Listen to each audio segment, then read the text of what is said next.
Time for 10 with Tim. I am loving the Gospel of John right now, and especially the way you and I can go through it together, verse by verse, which is what we're doing.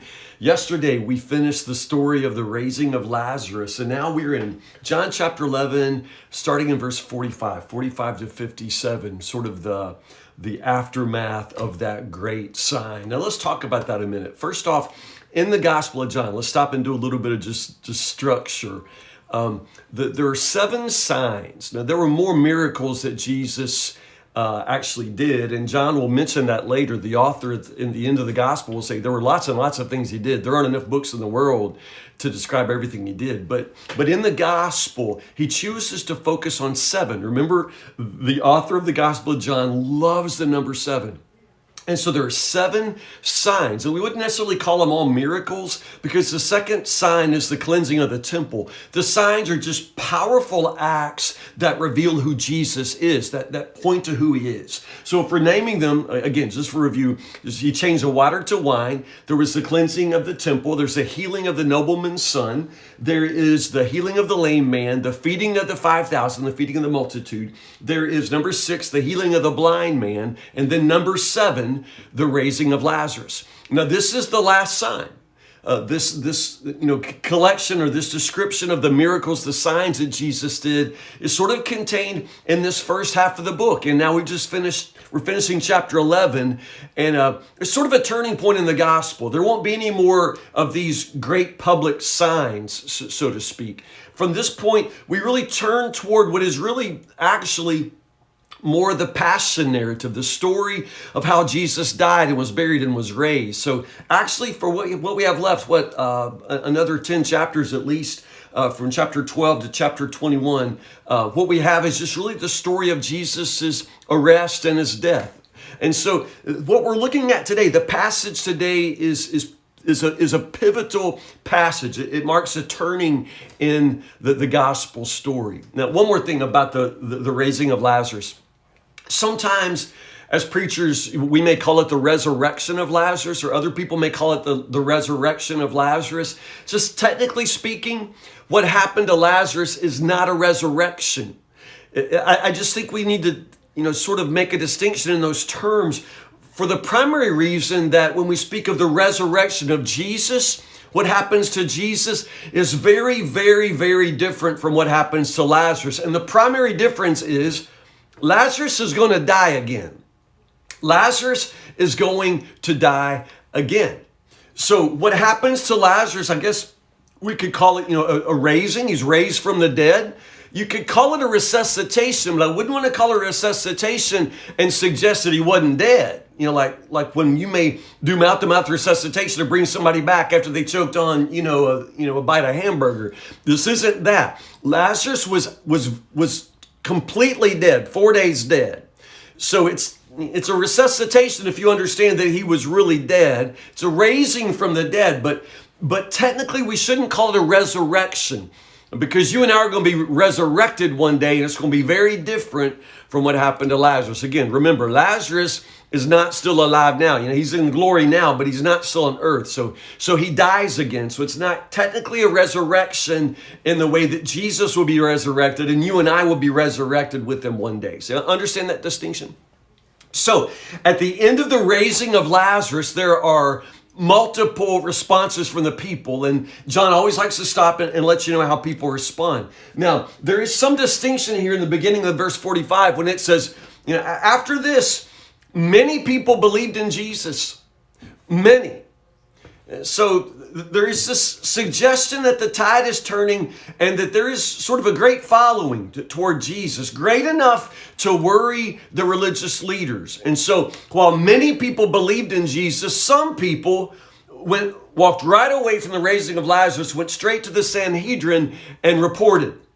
It just sort of blows my mind that anybody could actually want to turn Jesus in after watching the raising of Lazarus. I mean, my goodness, I don't know how everybody couldn't be a believer after that. But some people saw it, walked straight back to Jerusalem and reported it, as if they're reporting a crime. Which brings me to the Sanhedrin. Let me talk about it in just a moment because it's going to be very important in the gospel from this point on. The Sanhedrin is the highest ruling council for the Jews, and the Sanhedrin holds office in Jerusalem. There are 71 members, most of them Sadducees, some of them Pharisees, but probably more scribes from the party of the Pharisees. The high priest is the chief ruler. He is the chairman of the board, so to speak, of the Sanhedrin ruling council. So you can begin to see this council at work right here in this passage. Those who are worried about the Jesus movement, the rise of Jesus, they go report it to the Sanhedrin. Now, you'll notice that the Sanhedrin holds kind of a deliberation, and they're very, very concerned. Now, what's their concern?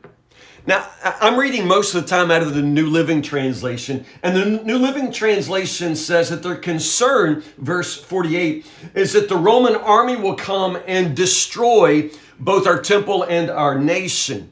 Now, honestly, that's a bad translation there. The actual Greek text there does not say destroy. What it says is the Romans will come and take away our temple and our people. Take away. So the idea is not so much they're afraid they're going to destroy it, but they're going to take it away from them. So what exactly do you think that means? Now, again, just historically speaking, the Roman Empire was vast. And when Caesar and the Roman army would come and occupy or conquer a land, typically they destroyed the local governments, they destroyed the local religion, they enforced the worship of the Roman gods, and specifically the worship of Caesar. The Roman emperor was considered a god, and in order to unify the Roman Empire, they enforced, this sort of one government and just sort of one Roman pagan religion with Caesar worship as a part of that, especially as time moves on. And so the Jews realize that they have something of a very special arrangement with the Roman Empire. They still sort of have local rule. Now, it's not completely autonomous, but the Sanhedrin recognizes that they have some power, and honestly, it's limited, but it's as much power as the Romans let them have.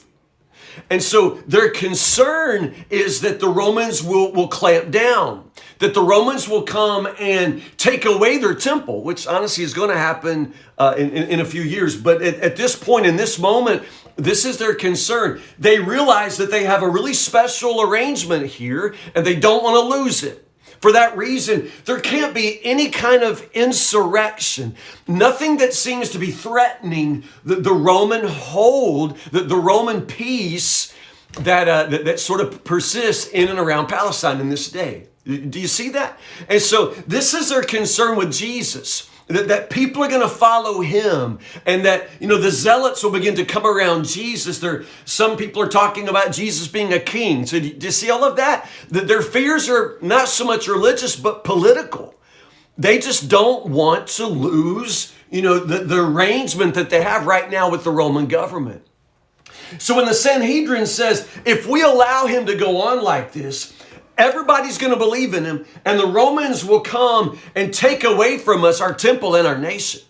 So understand that? That's political fear. Their fear is their loss of power. They'll come and take it away from us.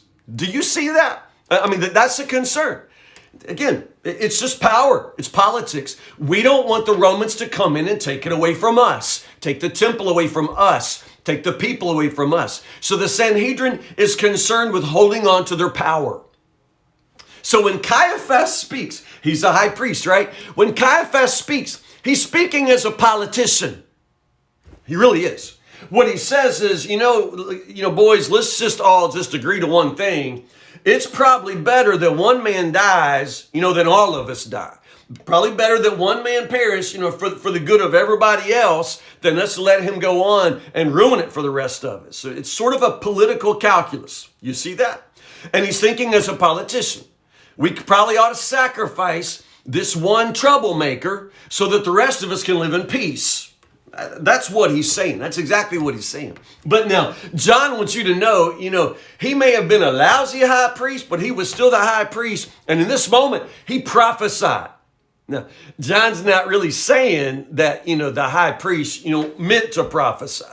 He's just saying that he's the priest. In this moment, he spoke a truth greater than he would know. Because Caiaphas right here preaches the gospel. He understands the gospel, only he doesn't understand the gospel. But he gets it. Because what he says is, wouldn't it be better for Jesus to die for the whole nation?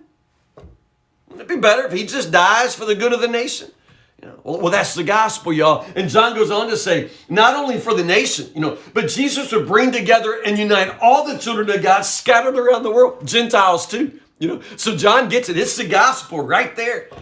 And John's just saying, Caiaphas don't know it, but he just preached the gospel to the Sanhedrin. If only they had ears to hear. If only they had ears to hear. So from this moment on, they're plotting Jesus' arrest. They're plotting his death because in their minds, Jesus is going to die for the nation. That's the gospel. It is the gospel. Make no mistake, it's just too bad they didn't know it was the gospel. So from this point on in the Gospel of John, everything turns toward the cross. The Sanhedrin is planning Jesus' arrest. Jesus withdraws. He's no longer really going to have a public ministry like we've seen in these first 11 chapters, because at this point, Jesus is going to be following the Father. Jesus is not going to be blindsided, by those who are, trying to take his life. Jesus is in complete control of his destiny. He withdraws from public life.